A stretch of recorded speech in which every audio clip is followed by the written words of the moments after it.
Al-Furqan ayat yang ke-30. Ayat yang ke-30. Ini kita bahas sedikit dan kita diskusikan kandungan dari ayat ini. Nah, di ayat ini Allah Subhanahu wa taala berfirman, A'udzubillahi minasyaitonirrajim wa qala rasulu ya rabbi inna qaumi takhudhu hadal qur'ana mahjura.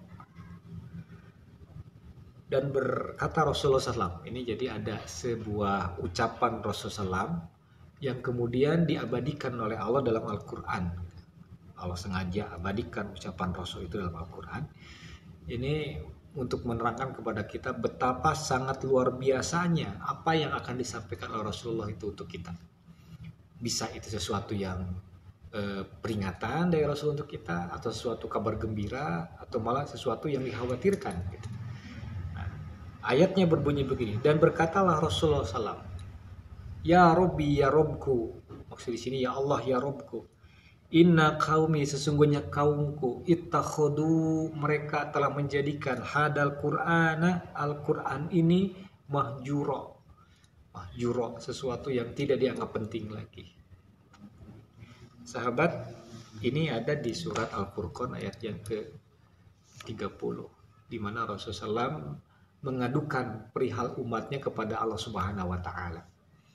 Apa yang dikeluhkan oleh atau yang diadukan oleh Rasulullah SAW kepada Allah Subhanahu wa taala tentang umatnya itu?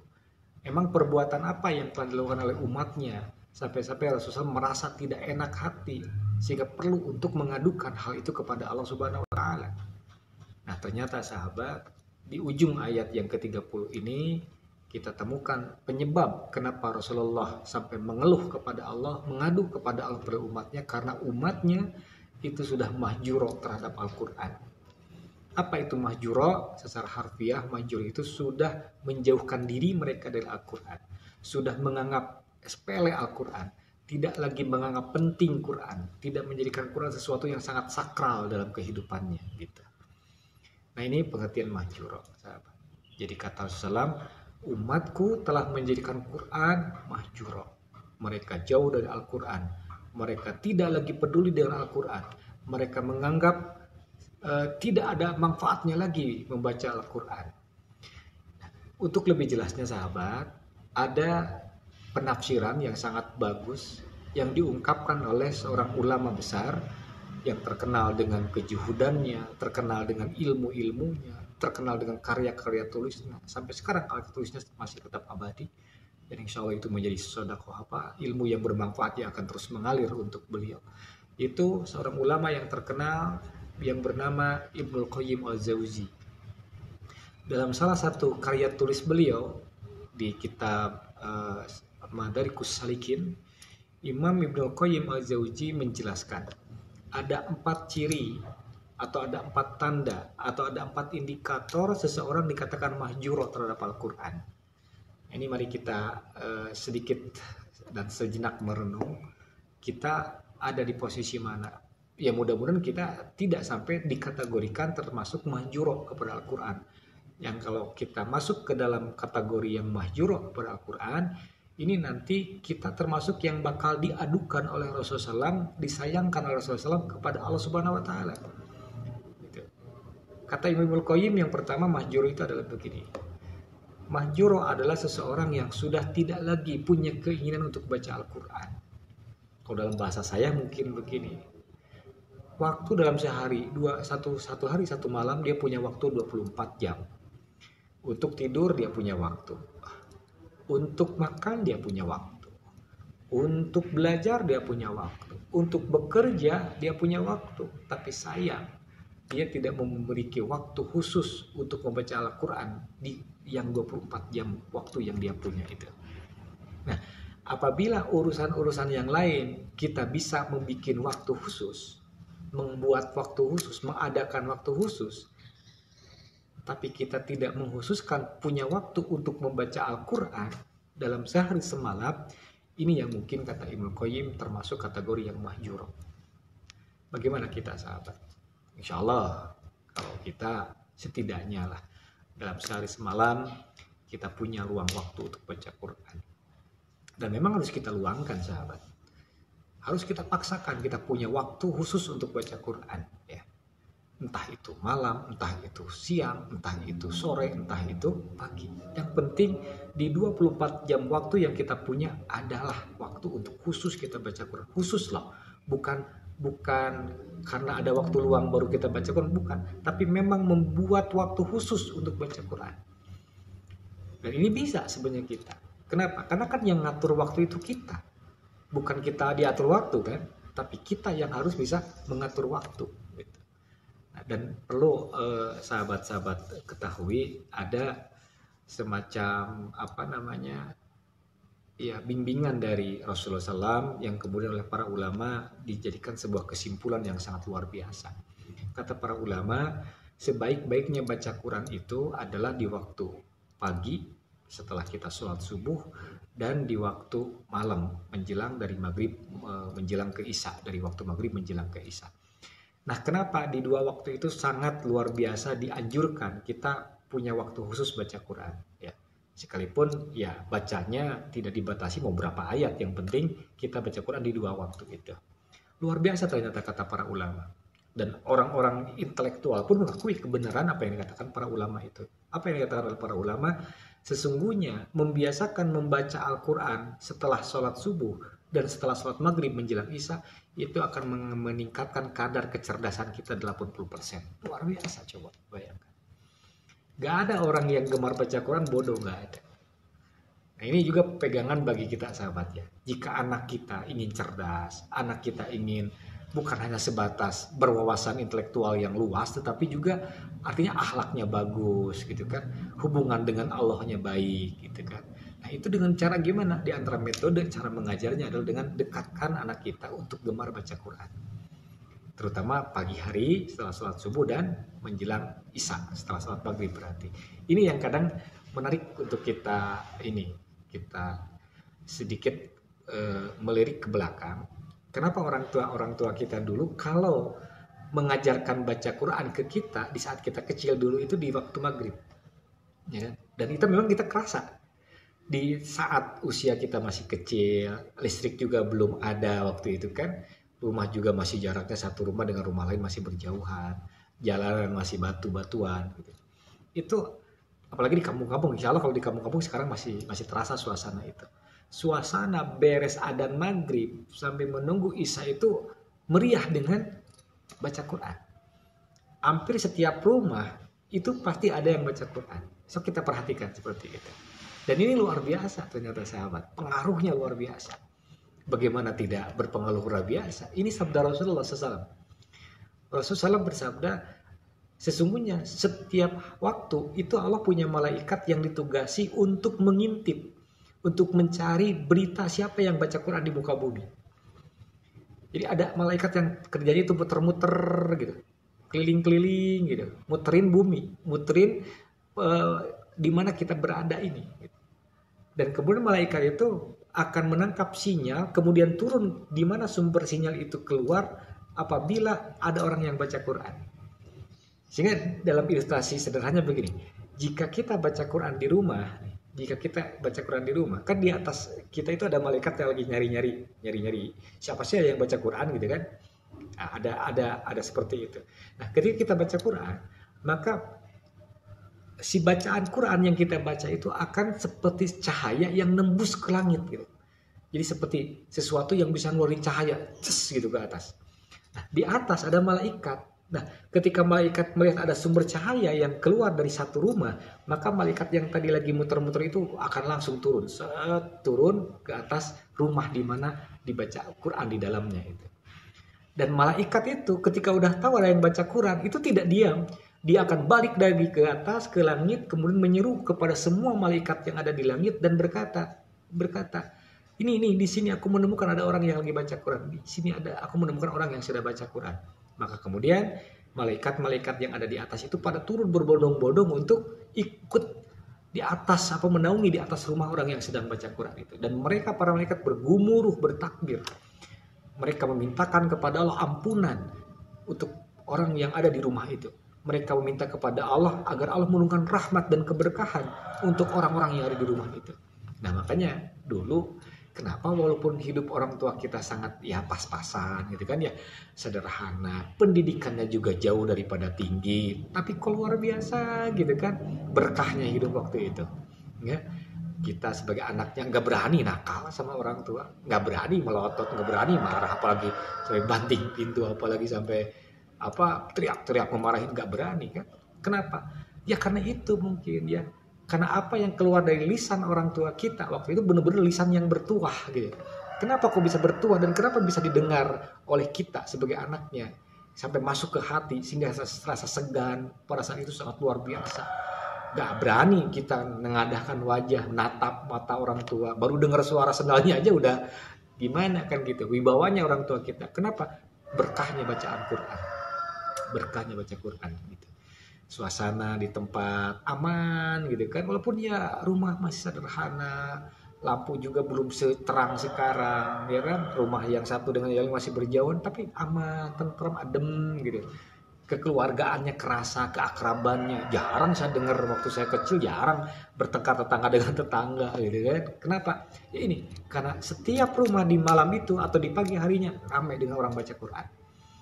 Nah sekarang coba perhatikan bagaimana suasana di tempat kita sekarang nih. Kalau maghrib masuk di rumah, apa yang sedang dilakukan oleh penghuni rumah itu dan apa keramaian yang sedang terjadi di rumah itu. Ya kan? Ya bisa jadi ada yang bukan Quran yang lagi dibaca meriah rame-rame keluarganya, tapi malah sinetron gitu kan. Malah sibuk masing-masing dengan handphonenya. Nah itu. Ya akhirnya timbul kejadian-kejadian yang memang di luar logika kita. Misalkan ada anak yang berani durhaka kepada orang tua, bukannya sebalas bentak, malah ada yang berani ngebunuh. Naudzubillah min dzalik. Tetangga dengan tetangga saling sakiti gitu kan, usil-usilan, ya seperti itulah kehidupan gitu. Banyak sih orang berpendidikan tinggi tapi kayaknya kok ilmunya nggak berkah gitu kan. Banyak orang yang bermateri tapi kok kenapa gitu kan, hidupnya kayak nampak gelisah, tidak tenang. Nah itu yang kata Imam Al-Qayyim yang pertama. Jadi seseorang, naudzubillah, mudah-mudahan kita tidak terjadi menimpa kepada kita. Seseorang akan dikatakan mahjuro kepada Al-Quran yang kemudian nanti orang itu akan diadukan oleh Rasulullah kepada Allah Subhanahu wa taala, yaitu apabila dalam satu hari satu malam waktu yang kita punya, kita tidak punya waktu khusus untuk membaca Al-Quran. Nih, maka mari kita luangkan waktu untuk baca Al-Quran. Yang kedua, kata Imam Ibnu Qayyim, bisa saja dikatakan majul itu adalah orang yang dia punya waktu untuk baca Quran. Dalam sehari semalam dia luangkan waktu khusus untuk baca Quran. Cuman sayang, dia hanya sebatas merasa puas membaca saja. Tidak disertai dengan keinginan untuk ingin tahu apa sih yang dibacanya itu. Artinya itu apa? Apa sih makna tujuan dari ayat yang dibacanya itu. Jadi hanya dia baru mencukupi puas dengan bacanya. Tapi belum ada keinginan untuk menindaklanjuti apa yang dibaca sampai mengerti. Hati-hati nih para sahabat. Ya, betul. Sabda Rasul banyak hadis-hadis yang memberikan kabar gembira kepada kita. Seperti hadisnya, dengan membaca aja kita dapat pahala. Mau urusan ngerti apa yang kita baca atau sama sekali tidak ngerti kita baca. Asal kita baca Quran, maka di sana ada pahala yang bakal kita dapat. Betul. Banyak hadisnya. Di antara hadisnya misalkan gini. Rasul bersabda, Iqra'ul Quran, baca oleh kalian Al-Quran. Fa innahu yati yaumal qiyamati safi'an li ashabihi, karena Quran kelak akan datang pada hari kiamat memberi syafaat untuk ahlinya. Quran akan bisa menolong orang yang suka membaca Quran nanti pada hari kiamat. Nah, di hadis itu kan tidak ada semacam pengharusan kita harus sampai ngerti baca. Yang penting baca. Memang hadisnya seperti itu, sahabat. Namun bukan berarti hadis itu menyuruh kita berhenti hanya cukup membaca saja tanpa ditindaklanjuti keinginan untuk mempelajari. Enggak. Karena kan logikanya sederhana. Fungsi Quran dari sekian banyak manfaatnya untuk kita sebagai umat Islam adalah sebagai hudan kan, sebagai petunjuk yang akan ngebimbing kita untuk bahagia dunia sampai akhirat. Kan masalahnya begini, bagaimana Quran bisa menjadi pedoman hidup bagi kita kalau kita tidak ngerti apa yang kita bacanya itu? Anggap misalkan ini buku kamus berbahasa Arab, ya kan? Atau ini buku fikih nih berbahasa Arab. Kalau kita cuma baca saja, tapi kita tidak ngerti apa arti dari yang dibaca, bisakah buku fikih ini menjadi panduan kita dalam beribadah? Seperti itu barangkali. Quran sebagai hudal linnas, sebagai petunjuk kita, petunjuk untuk supaya kita bahagia di dunia wal akhirah, seperti yang kita inginkan. Masalahnya sekarang berarti, apakah bisa Quran bisa menjadi pedoman hidup kita, yang bisa ngejamin, yang bisa ngebawa kita lurus hidup, sehingga selamat dunia akhirat kalau kita tidak ngerti dengan yang dibaca? Nah makanya, supaya kita tidak termasuk kategori mahjuro kepada Al-Quran, jangan hanya sebatas cukup kita membacanya dan berhenti di sana, tapi munculkanlah keinginan untuk belajar, ingin tahu apa sih yang dibaca itu. Dan alhamdulillah sahabat-sahabat, para alim ulama di negara kita sudah dengan sangat berjasa besar membuat kemudahan-kemudahan bagi kita untuk bisa mengenal kandungan Quran. Dengan apa? Di antaranya dengan ada Quran terjemah. Itu. Baca satu ayat, lihat terjemahnya. Gitu. Walaupun memang dengan hanya melihat terjemahnya saja yang letterlock sifatnya, itu kita kadang-kadang masih belum paham juga. Berarti di sana dibutuhkan nanti tindak lanjut bagaimana mempelajari lebih intensif lagi dengan datang ke majelis ilmu, dengan kita talaki dengan seorang guru untuk belajar Al-Quran dan sebagainya gitu. Nah itu yang kedua. Yang ketiga, kata Imam Al-Qayyim, bisa saja seseorang dikatakan mahjuro terhadap Al-Quran apabila dia punya waktu khusus nih untuk baca Quran, punya waktu khusus baca Quran. Dia pun pelajari Quran, tidak hanya cukup baca, dia pun pelajari artinya. Karena ingin tahu apa yang dia. Cuman sayang, dia tidak mengamalkan isinya. Ini berarti mahjuro kepada Al-Quran juga nih. Menganggap enteng, menyia-nyiakan Quran, tidak menganggap penting Quran. Ya apa jadinya? Dia gemar baca. Dia pelajari, cuman sayang apa yang sudah dibaca dan apa yang sudah dipelajari tidak diamalkan dalam kehidupan. Maka pantas kalau kemudian Rasul mengadu kepada Allah, ya Allah sesungguhnya banyak umatku nanti di akhir zaman yang itu cuman bisa ngebaca Quran, pandai mempelajari Quran, tapi dia sendiri tidak mengamalkan isi Quran. Kalaupun toh kemudian dia belajar Quran, dia mempelajari Quran, mempelajari Islam dengan sungguh-sungguh, ada modus-modus lain, gitu. Ada motivasi-motivasi lain, motivasinya keduniaan, motivasi karena ingin disebut ulama, motivasi kalau ingin disebut pinter, motivasi kalau banyak ilmu nanti bisa ngedebat orang lain. Motivasi itu yang membuat mereka kemudian jadi tidak lagi fokus pada niat yang ikhlas. Ya akhirnya ilmu yang mereka dapat, ilmu yang mereka punya tidak membawa keberkahan gitu. Nah, jadi jangan sampai ya kita termasuk yang mahjuro kepada Al-Quran. Apa yang sudah kita ketahui, apa yang sudah kita pelajari, maka amalkan oleh kita.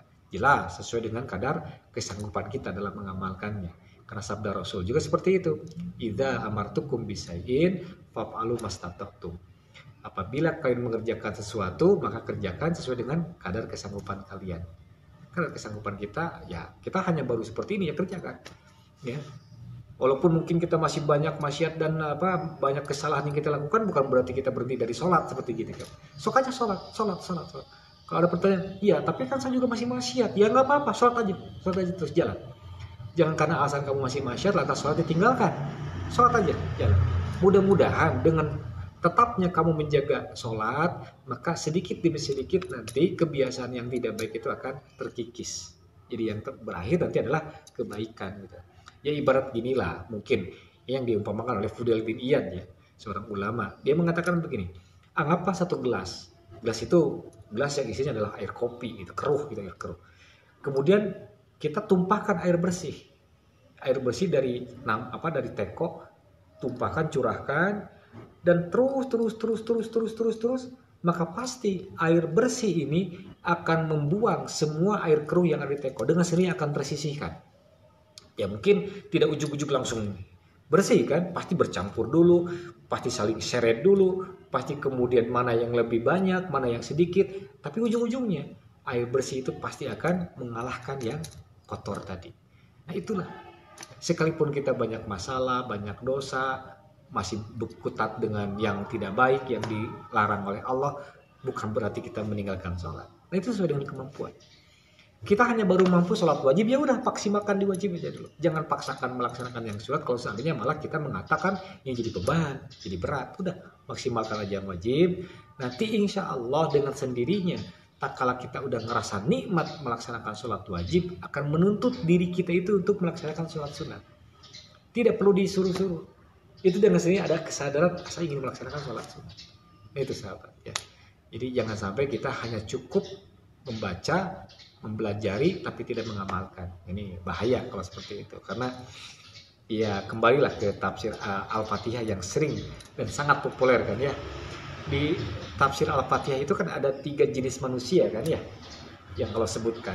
Ada golongan manusia yang mendapat nikmat, ada golongan manusia yang dibenci oleh Allah, dan ada golongan manusia yang tersesat atau disesatkan oleh Allah. Ihdinas siratal mustaqim siratal ladzina an'amta 'alaihim, gitu kan. Bimbinglah kami ke jalan yang lurus sebagaimana orang-orang yang telah diberi nikmat dibimbing oleh Allah ke jalan yang lurus. Siapa orang yang diberi nikmat itu kan dijelaskan di surat An-Nisa ayat ke-69. Di antaranya adalah para nabi, siddiqin, syuhada, dan orang-orang soleh kan. Nah ini kelompok orang-orang yang punya nikmat. Nah kemudian kelompok yang kedua adalah golongan orang-orang yang dibenci oleh Allah. Siapakah orang yang dibenci Allah itu? Rasul mengatakan al-Yahudu, dia adalah orang Yahudi. Kenapa Yahudi dibenci oleh Allah Subhanahu wa taala? Karena mereka itu banyak pengetahuan, cerdas tetapi minus amal. Dia banyak ilmu tapi tidak dipraktekkan dalam kehidupan. Orang Yahudi itu pintar-pintar.